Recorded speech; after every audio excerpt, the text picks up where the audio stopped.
5:30 p.m. in Moscow, 8:30 p.m. in Jakarta, and 11:30 p.m. in Canberra. Good evening, ladies and gentlemen. You are watching Sinpo International News Report. This is Tiara Dianti, coming back to you.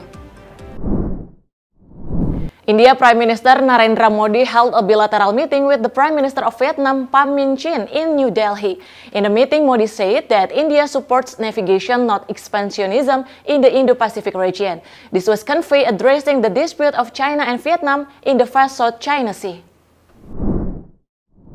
India Prime Minister Narendra Modi, in his statement, raised that India doesn't believe in expansionism in the Indo Pasific region. This indirectly refers to China's activities in the South China Sea, which is in dispute with Vietnam, and highlights the importance of freedom of navigation or development. Modi's arrival also initiated a continuation of India's cooperation with the Indo-Pacific, which is free, open, and rules-based. India and Vietnam will launch an action plan to strengthen cooperation in the field of defense and security, which is formed by the strategic partnership of India and Vietnam. He said that the strengthening of cooperation was carried out because previously the two countries had success in moving in the field of trade, as evidenced by the percentage increase of more than 85%. In addition, cooperation between them also moved in the field of energy technology, while defense and security cooperation will be a new agenda that will be strengthened by both of them. Further, Modi explained the direction of the Security and Defense Development Agreement carried out in the form of the inauguration of Army software in Nha Trang, credit facilities of around $300 million in encouraging Vietnam's maritime security and strengthening on the issue of terrorism and cybersecurity.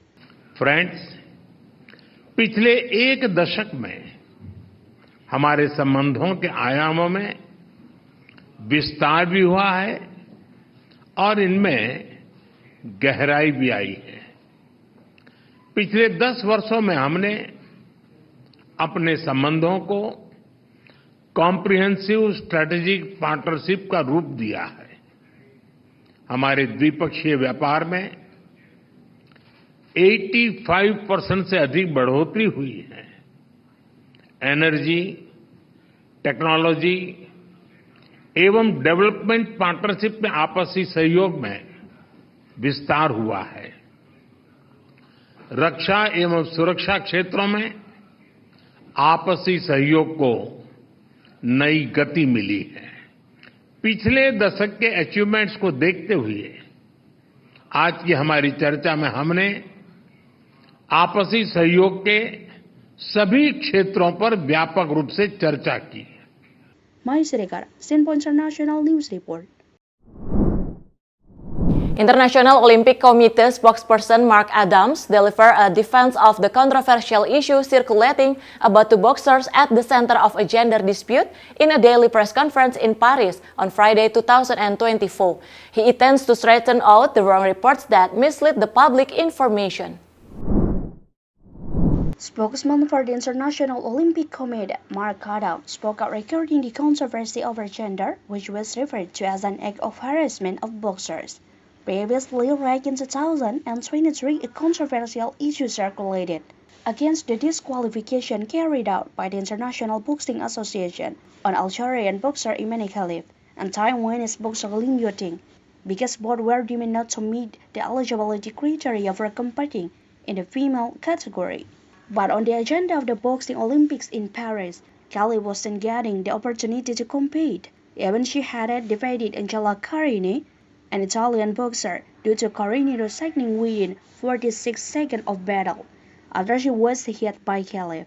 This incident went public, followed by a number of controversies circulating. Some parties considered that Khalif should not be allowed to compete against female athletes. But in response to this, Mark Adams said that Khalif was eligible to compete as a female athlete. He said the information circulating about two female athletes competing in cyberspace is not true as a report.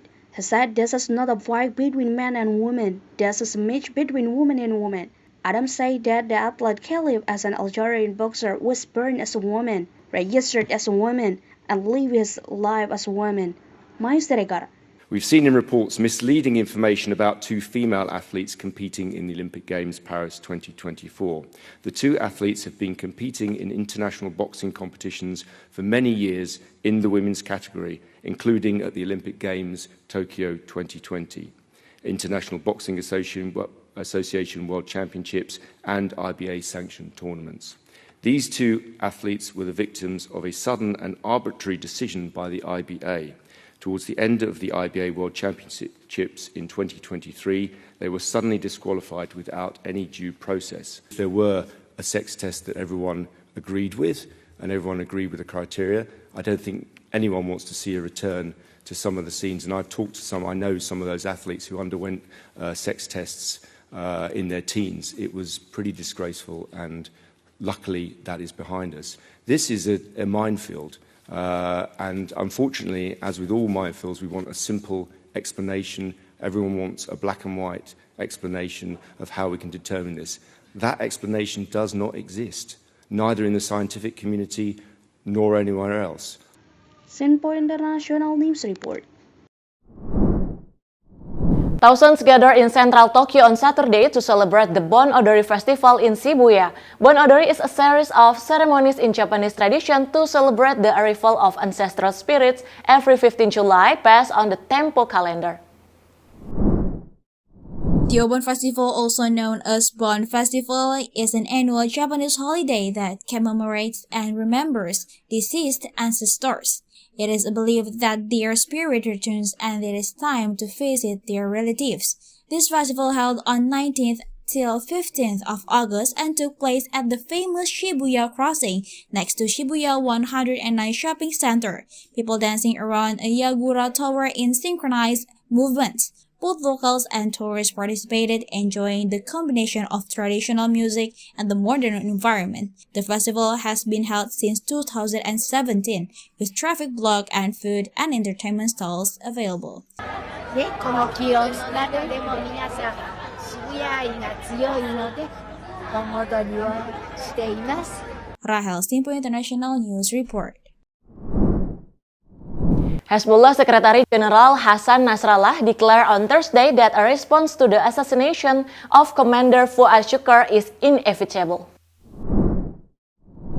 During a televised speech at Shukr funeral in Beirut, Nasrallah stated that the resistance must respond and this is inevitable. On Wednesday, Hezbollah announced Shukr killing in an Israel airstrike in Beirut. The strike also killed 5 civilians and an Iranian military advisor. The IDF claimed responsibility and described Shukr as a senior military commander involved in recent rocket explosion in Majal Shams. Hezbollah and Palestinian faction have been exchanging shelling with Israel since October 8, one day after the Israel-Hamas war in Gaza. الاعتداء على الضاحية، قتل المدنيين من نساء وأطفال، وقتل واغتيال القائد الجهادي الكبير السيد فؤاد شكر.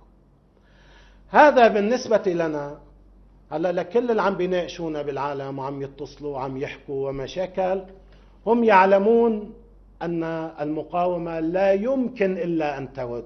هذا محسوم، هذا ما في نقاش. نحن أمام معركة كبرى. Rahel, Simpo International News Report. Thank you for watching Sinpo International News Report. This program joined in collaboration between Sinpo TV Indonesia and Fiery Media Dubai. Menyapa Malam, coming back to you and have a great day.